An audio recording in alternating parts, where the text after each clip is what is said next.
Que Deus abençoe a todos os que desejam a volta do Senhor Jesus, a todos que almejam esse retorno para buscar a sua igreja. É como todos os antigos falavam: Maranata, ó vem Senhor Jesus. Talvez essa pessoa, Glaucia, que está assistindo a gente, ela ainda não atentou para a importância da vida dele. Você lembra até daquela nossa colega que ela estava querendo casar? Aí a gente comentou sobre isso, ela falou: não, o Senhor Jesus não pode voltar agora porque eu quero casar. Ou seja, ela achava mais importante que o Senhor Jesus aguardasse um pouco até ela casar e depois o Senhor Jesus voltasse. Quando na verdade a alegria principal da igreja, de todos nós, é que o Senhor Jesus volte logo, né? E deu no que deu, né? O que aconteceu com ela, o fim dela, infelizmente ela não está mais conosco. Rogamos que, se você estiver ouvindo se está vendo esse vídeo conosco, que você volte, porque ela era uma pessoa muito legal, né? Uma pessoa muito amiga, até ajudou no nosso casamento, porém o desejo dela foi maior de casar e acabou se desviando, né? Então, pessoal, estou com uma palavra aqui que o bispo deu essa manhã na reunião de 7 horas sobre o sacrifício. Ora, Glaucia, Deus, na sua palavra, no Salmo 50, a gente vai até ler para essa pessoa entender, ele diz que não precisa, antigamente, né, os sacrifícios eram através do boi, por exemplo, e aí Deus fala: eu não preciso de carne, né? De comer, de beber. Eu não preciso de comer, né? Vamos ler essa parte. Salmo 50, pessoal, Deus diz assim, ó.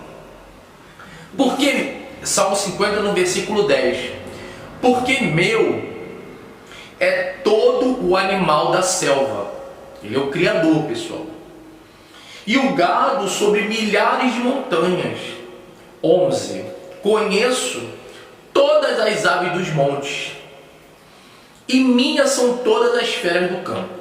Se eu tivesse fome, não te diria, pois meu é o mundo e toda a sua plenitude.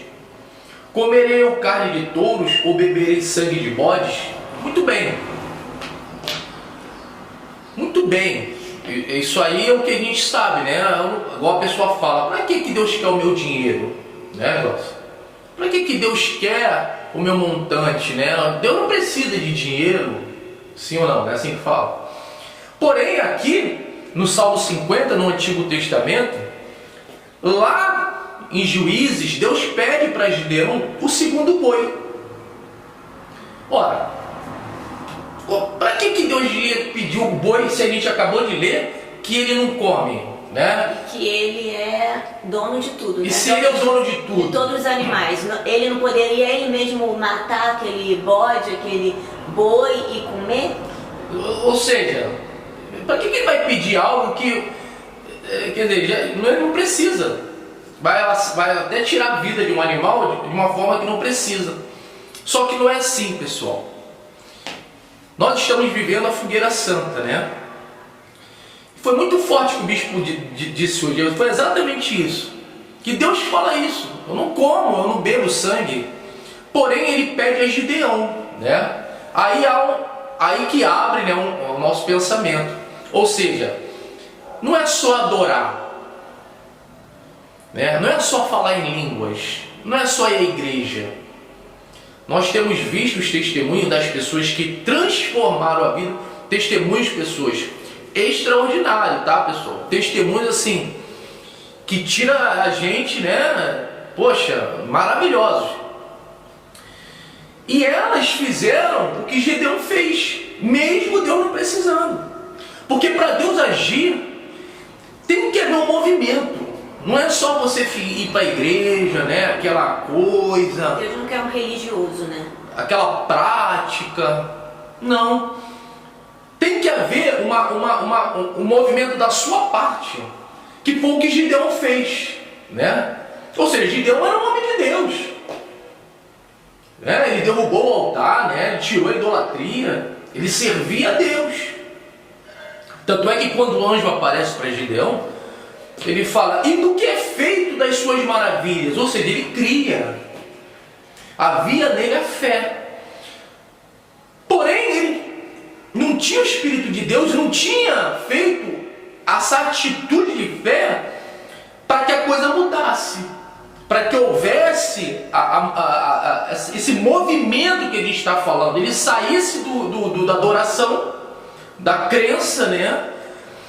E fosse para onde ele estava almejando ir. Porém, para ele chegar ao que ele queria, que era sair daquela situação e mudar a vida dele, ele tinha que oferecer um sacrifício, que é uma coisa que Deus não come. Ele teria que materializar. Ele tinha que manifestar essa fé, que é o que muita pessoa não entende. Pessoal, preste atenção, Deus não vai se manifestar na tua vida porque Ele gosta de você ou porque Ele te ama. Não, Deus olha para todo mundo igual. Deus ama todo mundo. Ele vai se movimentar na sua vida se você se movimentar. Aí Deus vai agir na sua vida. Você quer ver como é que foi rápido para Gideão, né? Por exemplo, olha só o espírito de Gideão antes. Ele cria em Deus, né? Ele estava na fé, né? Ele estava na revolta. Mas olha só o espírito dele, quando Deus aparece para ele, ele não faz o sacrifício ainda. Olha a resposta que ele deu em Juízes 6:15, né? Quando Deus fala assim, ó, através de você, Gideão, eu vou te enviar. Aí ele, diante daquele cenário, ele responde assim para Deus: ai, Senhor meu. Esse ai aqui é ótimo, né? Quem deve ter visto, né, o que ia acontecer, ele, ai, Senhor meu, como livrarei a Israel? Começa a vir um monte de turbulência, de pensamento e de dúvida. Eu sou incapaz, como é que eu vou fazer isso? Sem condições, eu não tenho condições para isso que o Senhor está me pedindo. Exatamente. E estava expondo ali, né? Eis que a minha... Aí ele começa a se ver agora, né? Eis que a minha família é a mais pobre em Manassés, e eu menor na casa de meu pai. Começa a vir, né, aquele negócio aí, caramba, não dá para mim. Olha só, pessoal, mesmo ele sendo da fé, ele teve medo. E ele não conseguia controlar esse medo, Glaucia. Quando Deus falou, é você que eu vou enviar. Ele, em vez de se segurar, ele não conseguiu se segurar. Por quê? Porque ele estava fraco ainda. Ele ainda não tinha o Espírito de Deus com ele. Deus tinha se revelado, porém Deus ia fazer o seguinte. Olha só, Gideão, quer ver você mudar? Pega o segundo boi e me oferece em holocausto. Aí ele podia falar ali, né? Já que ele conhece a palavra, ele podia falar, mas está no Salmo 50, Senhor, que o Senhor não precisa de boi. Eu tenho lido a tua palavra, pô. O Senhor quer sangue, o Senhor quer carne, o Senhor não se alimenta, por que eu tenho que te dar? Deus não precisa do meu boi, né? Deus não precisa do meu dinheiro. Aí que você se engana, pessoal, porque a palavra de Deus está mostrando para mim e para quem crê que ele pede. E ele pediu, mas pediu porque ele não queria comer, porque ele queria ver a fé de Gideão, porque Deus só opera através da fé. Não existe isso, pessoal, de Deus agir, abrir os braços dele e te abençoar por abençoar. É igual o exemplo, né? Quando ele pediu Isaac para Abraão, né? Sim. Queria ver o que estava dentro de Abraão, que se ele realmente ia se desprender daquilo ali, daquele sonho, daquele... Mas, meu Deus, eu vou matar meu filho por causa de quê? Se o Senhor vai fazer o quê com ele? Vai comer a carne dele? Vai fazer o quê? Né? Ele não duvidou por incredulidade, né? Ele poderia botar várias situações que o Senhor está me pedindo uma coisa que o Senhor não vai ter o meu filho, eu vou ficar sem o meu filho e o Senhor vai fazer o quê? Vai comer a carne do meu filho? Não. Ele foi lá, ele só obedeceu. Ele se revestiu de força, de fé, materializou a fé dele, né? E foi lá, ofereceu o filho. Sem saber o que ia acontecer, ele só obedeceu. E foi tão forte isso, né? De estar na fé de Gideão, mas lembrando de Abraão, aquela atitude dele que Deus falou, Deus parou tudo, né? Deus fala para Abraão, começa as minhas promessas. Depois a gente faz esse estudo, mas depois dessa atitude de Abraão começa, te engrandecerei, né? Farei de ti uma grande nação. Farei de ti uma grande nação. Jurei por mim mesmo que tinha. Quer dizer, começa a vir, quer dizer, Deus viu ali a fé. Porque está escrito que a fé sem obras é morta. Não existe eu adorar a Deus de boca, né? De ficar ali e tal. Não. E outra palavra também, acho que está em Oséias, né? O meu justo, ele viverá pela fé. E aqui Gideão não tinha vida. Ele tinha fé, mas não tinha vida. Mas não era essa fé que trazia resultado. Era a fé que colocava para a disposição de Deus, não 10% daquilo que ele tinha, 100%. A vida toda. A vida toda. Olha a diferença, pessoal, depois que ele toma essa atitude. Olha como é que o homem mudou. Você, senhora, que quer ver o teu marido mudando, ser um homem de verdade, de atitude, de coragem, quer ver um filho transformado, você quer ver a tua esposa também, uma boa mulher, uma boa esposa, uma companheira, você quer ver a saúde, você tem orado, você tem jejuado, você tem, né, ficado de joelho, se colocar de joelho. Olha a mudança agora de Gideão, o homem que disse, ai Senhor meu, agora ele vai dizer de outra maneira. Pega a sua Bíblia aí em Juízes 7, no capítulo 17, no versículo 17, perdão. E disse-lhes Gideão, e Gideão disse para o povo que estava ali, para os soldados que estavam ali, que iam para a guerra, olhai para mim. Olha só, Glaucia, que agressividade mudou o homem. Aquele que dizia, ai Senhor, agora está dizendo o seguinte, meu irmão, cola com o pai. Olhai para mim e fazei como eu fizer. Pessoal, atitude de líder, atitude de quem sabe o que está fazendo e quem crê em Deus, atitude de quem não tem dúvida nenhuma. Olhai para mim e fazei como eu fizer. Aí ali, negócio, ele toma atitude que era o que Deus queria, e ali Deus dá a vitória para o povo de Israel. Tira o povo de Israel das mãos dos midianitas, que escravizavam aquele povo, não deixavam aquele povo realizar os seus sonhos, e iam viver cativo. E aqui está a diferença de um antes e de um depois. Ora, se Deus não come carne e não come sangue, por que Deus pediu para ele o boi, pessoal? Por que Deus te pede? Por que Deus pediu para o jovem rico, já que ele obedecia, né? Os mandamentos. Por que Deus pediu para ele a fortuna dele, né? Para provar ele se ele amava mais a Deus do que a riqueza ou a glória do mundo, né? Sim ou não, Deus? É isso aí, pessoal. É por isso que Deus, no momento de mudança, tem que ter uma fé agressiva, uma fé que vai doer em você, porque machuca, né, Deus? Dói na gente. E se você tiver apego a alguma coisa ou pessoas, você não consegue atingir o que Deus quer de você, e a sua vida, infelizmente, não muda. Infelizmente, porque é da vontade de Deus, Glaucia, que todos sejam libertos, todos mudem, todos sejam transformados, todos tenham uma vida que venha glorificar o nome dele, porque está todo mundo sofrendo nas garras dos midianitas, né? Nas garras do diabo. Mas Deus tem uma vida, uma proposta de vida para cada um de nós. Depende a gente crer, depende da gente obedecer. Entendeu, pessoal? Essa é a fé de Gideão na Igreja Universal, na fogueira santa que a gente está vivendo. A gente tem que aproveitar esse momento para se desprender, orar e pedir a Deus o que Ele quer da gente, né? É o momento de você falar com Deus. O que o Senhor quer? Quer que eu me desprenda de quê? De repente é alguma coisa, né? Você está ali apegado à sua base. É o que você tem, é algum dinheiro, ou pessoas, às vezes é uma pessoa que você tem um coração nela, né? E de alguma forma ela vai te decepcionar em algum momento, né? e você vai se magoar, ou até mesmo um sentimento que você tem, né? Hoje a gente viu um testemunho, né, de um senhor que ele guardava uma mágoa há muito tempo.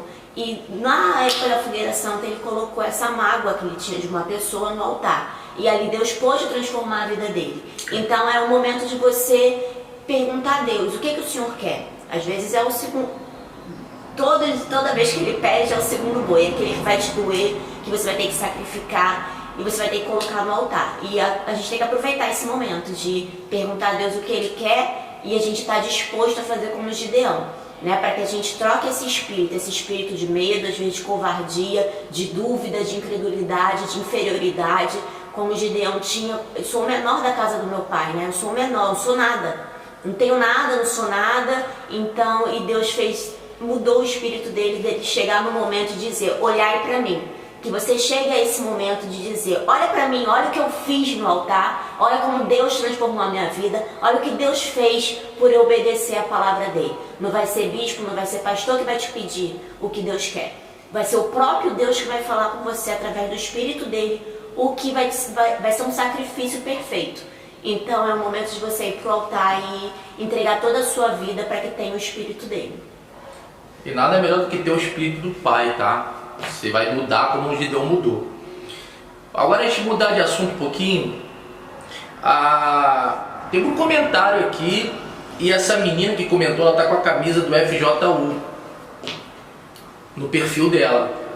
É a tia Isa. Ela botou assim: boa tarde, obreiro. Fala sobre a libertação. Eu tenho medo de manifestar. Eu queria me libertar sem manifestar. E aí, Glaucio? O que essa pessoa tem que fazer para se libertar sem manifestar? Sendo que na cabeça das pessoas, o libertar-se é o demônio sair, porém... É o manifestar. Porém, a libertação é Jesus entrar. Né? Então essa pessoa aqui, ela está com medo, né? É a palavra de Deus entrar, porque o que liberta é a palavra. É a palavra. Então, se a palavra entra em você e você obedece, você larga o pecado, você vai ser liberta. Não é o manifestar, porque muitas pessoas vêm se manifestando na igreja e manifesta uma, duas. Toda vez que tu vai na igreja, aquela mesma pessoa está manifestando. Não é por manifestar que o Espírito vai sair. O Espírito vai sair, porém o Espírito Santo tem que entrar. Então você tem que largar o pecado, a palavra de Deus tem que entrar. Você tem se preencher, porque o Espírito vai sair e vai ficar vazio. Porém, se você não preencher esse vazio com a palavra de Deus e entregar a sua vida a Ele, viver corretamente, você não vai ser liberta. Então não manifestar. Eu não manifestei. Né? Eu cheguei na igreja, sabia dos meus pecados, sabia das coisas erradas que eu fazia e estava disposta. Meu Deus, não ter vergonha, meu Deus, eu estou disposta a mudar de vida. Então eu estou aqui diante do Senhor, que o Senhor venha tirar esse mal dentro de mim, sem ter vergonha se eu vou manifestar ou não, e me entregar a 100% ao Senhor Jesus e Ele transformar a minha vida. Eu não manifestei, tem pessoas que manifestam, e nem por isso, por eu não manifestar, eu não vou estar liberta, porque eu vou ver o fruto do Espírito Santo entrar em mim, vou ver a modificação, a libertação na minha vida, né? Uma vida que eu vivia de pecados, que eu tinha ali prazer no pecado, eu já não tinha mais. Então o meu prazer era servir ao Senhor Jesus. Tá bom, Thaísa, né? Que Deus te abençoe, tá? Com essa palavra, você não precisa manifestar e você não precisa ter medo, né? Como a Glócia fez. Entrega ali, e se tiver que manifestar, infelizmente, é melhor você se manifestar ali, né? E ter uma transformação. Que ser limpa, né? Do que viver. Do que ficar travando ali, se segurando toda e não deixar a porta aberta para Jesus fazer a limpeza do que tiver que fazer, tá bom? Então é isso, pessoal. Que Deus te abençoe. Até o próximo vídeo, se o Senhor Jesus não voltar antes, ou se nós não morrermos, ou se Ele permitir também que a gente faça o próximo vídeo, tá bom? Até o próximo vídeo então. Tchau, tchau.